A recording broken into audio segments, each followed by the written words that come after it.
Hey guys, I'm Justin, and welcome back to Youth Affirming Youth. Today, our topic is heteronormativity and cisnormativity. Heteronormativity and cisnormativity are big words with big implications, but they aren't actually too hard to understand. First, let's do a little vocabulary.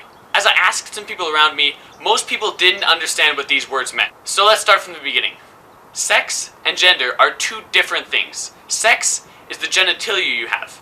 There are three widely accepted sexes: male, female, and intersex. Intersex is where you have any combination of genitalia traditionally ascribed to the male or female sex. Gender, on the other hand, has many more options, from genderqueer, male, female, agender, gender non-conforming, non-binary, and many, many more. Some people who fall into these categories also identify as transgender, since their gender is not the one they were assigned at birth. I'll include some links in the box down below to more explain this concept. If you're not quite understanding what I'm saying, go ahead and look at those links, read up a bit, and then come back. Alright, now on to heteronormativity and cisnormativity. In this video, I'll be diving deeper into heteronormativity, since I don't have much experience with cisnormativity in my life. Google defines heteronormativity as an adjective denoting or relating to a worldview that promotes heterosexuality as the normal or preferred sexual orientation. I like this definition, but I feel like it's a little lacking. Chris Nelson, a non-binary content creator, poet, and artist from Everyday Feminism, provides a more fleshed out definition.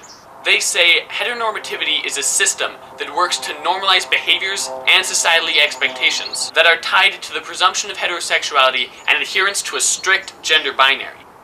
I like this definition because it notes that this is a system, implying that it carries with it systematic oppression that affects those who don't conform to it in real and noticeable ways. The first of these ways that heteronormativity affects those that don't adhere to its expectations is obvious: the pressure for LGBTQ+ people to come out of the closet.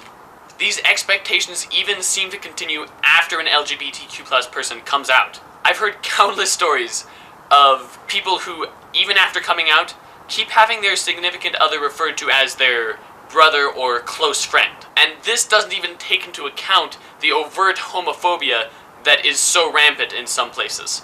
Another way that heteronormativity affects people is the reinforcement of the gender binary and the association of certain behaviors and traits with each gender.